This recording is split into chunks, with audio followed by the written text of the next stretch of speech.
سائنسدانوں نے دفاعی نظام پر اتنی تحقیق کی ہے، لیکن ابھی تک اس کو آخر تک اس پہ محیط نہیں ہو سکے، نہ ہو سکتے ہیں کبھی. لیکن ایک بات قطعی طور پر نظر آ چکی ہے کہ جو اندرونی نظام ہے وہ اتنا مربوط اور اتنا ترقی یافتہ ہے کہ کوئی ایوولوشنری تھیوری، کوئی ایوولوشنری نظریہ اس کا حل پیش نہیں کر سکتا کہ کیسے ممکن ہوا.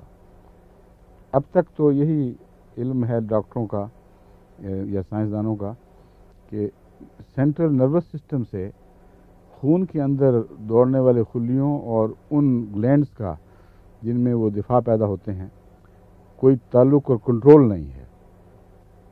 لیکن میرے نزدیک یہ 100% درست نہیں ہے.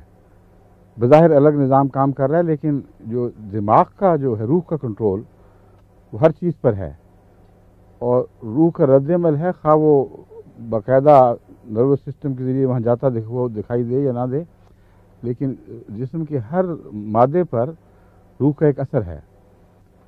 وہ کس طرح اثر دکھاتی ہے ہمیں علم نہیں ہو سکا. لیکن اب تک کی تحقیق جو بتاتی ہے وہ یہ ہے کہ انڈیپینڈنٹ ایک آزاد نظام ہے دفاع کا، اور جو اتنا مربوط اور اتنا مکمل ہے کہ اس کو پڑھتے ہوئے ہوش اڑ جاتے ہیں کہ کیسے ممکن ہوا یہ. جب جسم میں کوئی ایسا مادہ داخل ہوتا ہے جس کو وہ کہتے ہیں فورن باڈی، جس کو جسم رد کرنا چاہتا ہے غیر سمجھ کر، تو اس پر کیا ہوتا ہے؟ پہلے کچھ گلینڈز ہیں جو اس کو ایک خاص قسم کا سیل تیار کر کے روانہ کرتے ہیں، یا کئی سیل تیار کرتے ہیں جو ان کی فوراً پروڈکشن ہوتی ہے، یا پہلے سے موجود تھے تو وہ ریلیز کر دیے جاتے ہیں. وہ جاتے ہیں اور جسم میں اس چور کی تلاش کر کے اس کے گرد ایک قسم کا گھیرا اس طرح ڈالتے ہیں کہ انفارمیشن اس کی بھیجتے رہتے ہیں کہ یہ کہاں ہے، کیا کر رہا ہے. اور پھر جسم ایسے ذرے ریلیز کرتا ہے جو اس کے اوپر جا کے چسپاں ہو جاتے ہیں اور اس پر نشاندہی کرتے ہیں کہ یہ چور ہے.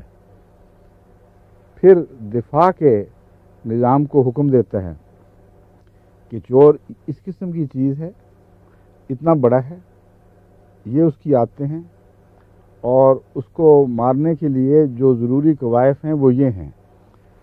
اس کے بعد جو دفاعی فوج خدا تعالیٰ نے نظام بنا رکھا ہے وہ میڈ ٹو میئر پیدا کی جاتی ہے. لاکھوں قسم کے دفاعی سیل ہیں جو پیدا ہو سکتے ہیں، اور ہر حملے کے لیے الگ سیل ہونا ضروری ہے جو بعین ہی اس کے مقابلے کی طاقت رکھتا ہو، اس کے مطابق ہو. وہ جب پیغام دیتے ہیں ذرے، جو پیغامبر ہیں، وہ باقاعدہ بھیجتے ہیں میسنجرز، وہ RNA کے ذریعے کہ یہ چیزیں یہاں ہو رہی ہیں. اس پر کوئی چیز آرڈر پہنچاتی ہے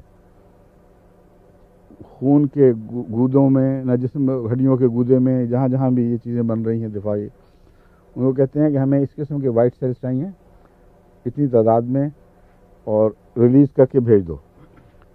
وہ پھر حملہ کر کے پہنچتے ہیں وہاں، اور آنن فانن اس کو لپیٹ کر، اکثر بڑے ہوتے ہیں جو ان کو لپیٹ کر آپ بھی مر جاتے ہیں، ان کو بھی ڈسٹرائے کر دیتے ہیں.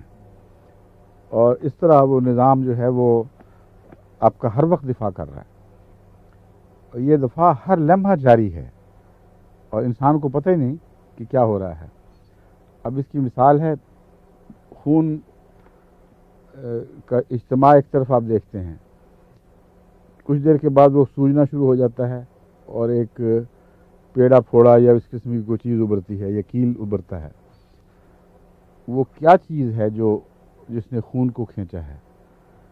وہ یہی نظام ہے. وہاں دراصل کوئی جراثیم داخل ہوئے تھے، اس نے جلد میں یا کسی جگہ کسی کیڑے نے، کسی جرم نے اپنی جگہ بنا لی. اس کے متعلق اطلاعیں بھیجی گئیں نظام کو، اس کے مقابل پر ایک فوج روانہ کی گئی. وہ خون جو وہاں جمع ہو رہا ہے اس میں وہ فوج ہے، وہ اس سے لڑتی ہے، اور جو مار دیتی ہے وہ پیپ بن رہی ہے. تو جو پیپ آپ دیکھتے ہیں کچھ دیر کے بعد پھوڑا پکا اور پیپ پھوٹ پڑی، وہ یہی فوجوں کی لڑائی کے بعد جو کشتوں کے پشتے لگ جاتے ہیں ان کی لاشوں کو پھر نکالنے کے لیے جسمانی نظام اوپر کی جھلی کو پھر کاٹنا شروع کرتا ہے اور اس کو اندر سے باہر کی طرف حرکت دینا شروع کر دیتا ہے. اس لیے آپ اگر خود نہ بھی اس کو نکالیں تو کچھ عرصے کے بعد یا وہ پھوٹ کر نکل جائے گا یا اندر پھر جھاڑو دینے والے سیلز بھی موجود ہیں, وہ اس کو لیتے ہیں اور کڈنیز کے ذریعے, پسینے کے ذریعے, دوسرے ذرائع سے اس مادے کو نکالنا شروع کر دیتے ہیں. یہ اتنا کامل نظام ہے دفاع کا, اس کو عام کے ذریعے کس طرح اپنے فائدے میں استعمال کیا جا سکتا ہے, یہ سوال ہے جس کا ہومیوپیتھک سے تعلق ہے.